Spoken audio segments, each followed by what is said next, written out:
संगतिया रहे लो और चारों जानी की मन में बहुत लालच रहे।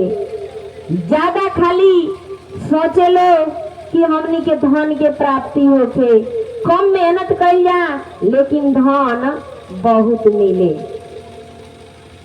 तो भोलेनाथ के ऐसा महिमा रहे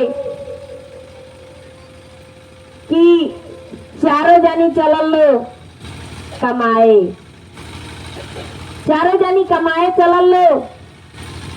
अब भोलेनाथ जी देखते रहले इन लोग के कि इन लोग के मन कैसन बा। आई सब कलयुग महाराज के गति रहे, कलयुग महाराज के ही गति रहे कि जौन 4 गो युग होला। 4 गो युग में सतयुग, द्वापर, त्रेता, ई 4 जो युग होला। तो चारों युग में सतयुग बढ़िया राज चला लेने, द्वापर चला लेने, त्रेता चला लेने, लेकिन जब कलयुग के बारी आई तो कहना लो कि ये कलयुग महाराज तू कैसे राज चलेब। तो कहते हैं हमारा राज का देखवा लो, हम तो ऐसा राज चलाई कि चलो देखते रही वालो।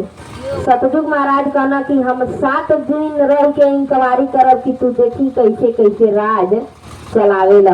तो कहता ना ठीक बा देख लो, हम चलावत तनी राज। तो देखी जा अंतिम में इ लालच वाला कहानी आई, लेकिन कलयुग महाराज का कहनी। पहले देखी मातारी बेटा रहे लो और बहू रही, यानी सास पतोही और बहू के पति यानी सास जी के बेटा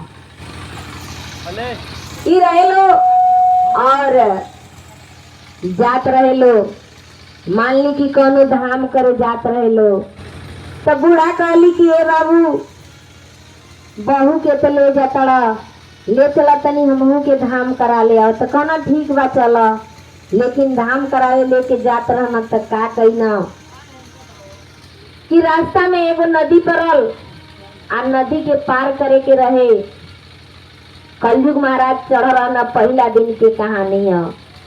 तो देखी जब नदी भरल रहे तो अपना माई के कहना कि ये माई लुगा भी तोड़ लो आ नदी पार हो जा।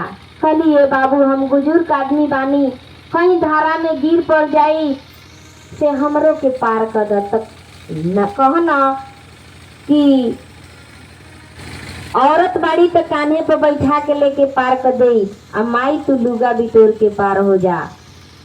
मातारी कहली कि बारे प्रेम जवान बाड़ी तो उनकरा के कान्हे पर बैठा के पार कर देब, और हम महतारी बानी तो हमार हाथों नहीं था पकड़।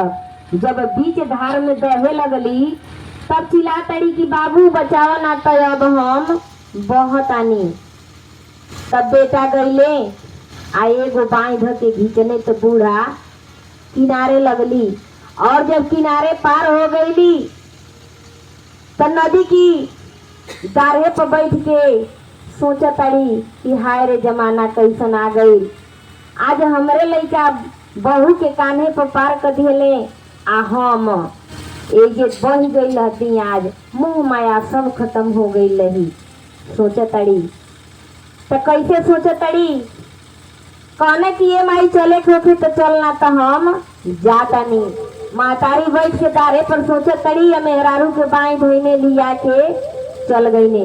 बूढ़ा ओइजे बाड़ी गाना सुन लीजिए कि के ना गावत तड़ी।